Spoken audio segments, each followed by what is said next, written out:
Emily Cheung's family has been designing and making toy cars, dinosaurs and other children's products in Hong Kong for 36 years, toys that are on many occasions destined for the United States.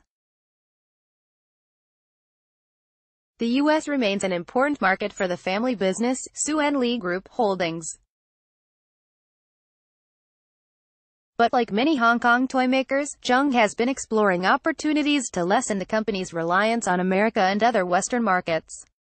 Could Trump's taste for tariffs trap toys in trade war? One solution is turning to the domestic market in China, where rising incomes have made it more attractive for toy makers. Tsuen Lee, which has manufactured products based on Marvel and DC Comics superheroes and Peppa Pig, has built a successful line of toys in China based upon characters from Ming the Minibus, a series of books and educational television shows about a Hong Kong minibus that travels the world, said Cheung, who is the second generation to run the business.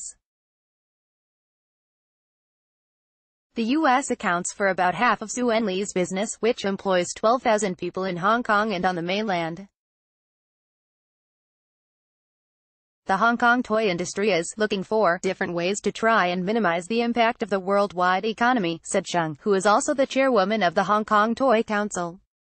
Because of the growth of the Chinese economy, parents in China are looking for some good quality products, premium products. That's why there's room for Hong Kong toy makers. The shift to the domestic market is a reversal for China, which has been the world's toy maker for the past 60 years. About 85% of the toys sold each year in the U.S. come from China, according to the Toy Association, a U.S. trade group. Growth in the Chinese market, which has not embraced toys based on properties such as the Avengers or Batman as readily as its Western counterparts, is particularly important as Washington threatens to put hefty tariffs on all goods made in China as part of an escalating trade war with Beijing. Parents in China are looking for some good quality products, premium products. That's why there's room for Hong Kong toy makers. Emily Cheung, Tsuen Lee Group Holdings, finished toys, one of the top exports from China to the U.S., have avoided any levies so far, but are likely to be among goods taxed as part of new tariffs. This is a move by the industry to diversify, Cheung said, adding that some toy makers have also looked at Russia as a new market for their goods.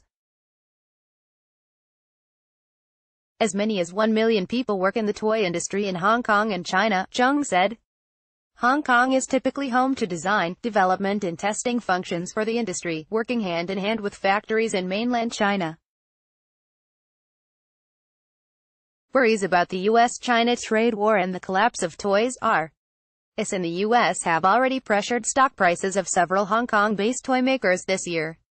Shares of Playmates Toys, a subsidiary of Hong Kong-based Playmate Holdings, have fallen by 41% this year, while shares of Herald Holdings, another Hong Kong-based investment holding company principally engaged in the manufacture of toys, have declined by about 22% since the beginning of the year. Playmates and Herald took provisions for doubtful debt related to the collapse of Toys R Us, the toy retailer that closed its doors in the U.S. and the United Kingdom after it filed for bankruptcy protection last year. Playmates and Herald did not respond to requests for comment. The Toys Manufacturers Association of Hong Kong said some members had moved manufacturing of some products, such as plush animals, to Vietnam, Indonesia and India, but these were mostly labor-intensive and less sophisticated products. China remains, and is likely to remain, the center for toy production worldwide despite the threat of U.S. tariffs, the industry group said. Francis Choi Chi-ming, the Hong Kong billionaire known as the Toy King, said China continues to possess the most resourceful and skillful labor force in the toy industry, and other Asian countries, where manufacturing might shift, are 3 to 5 years behind the mainland in their ability to manufacture more complex toys.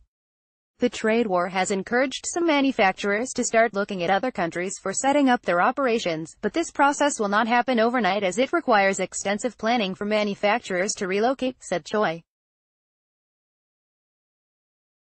Keep in mind that labor wages will also continue to increase in these new countries as more manufacturers settle in and the rapid demand for quality workers exceeds supply. As the trade war escalates, Cheung said Hong Kong toymakers have seen delays in some orders from the U.S., as toy sellers contemplate the potential impact of tariffs on Chinese-made products. Some manufacturers, especially those who make arts and crafts products, have already been hit by the tariffs. Some toy buyers have been asking whether the cost can be shared with manufacturers if tariffs are put in place, particularly as many of the prices for 2019 have already been set, said Cheung. This may mean a change in designs to fit new prices. The tariff, manufacturers, honestly, cannot afford it, said Cheung, who is also a committee member of the Hong Kong Young Industrialists Council. Manufacturers only have a low, single-digit margin. How can they afford 10% or 25% tariffs?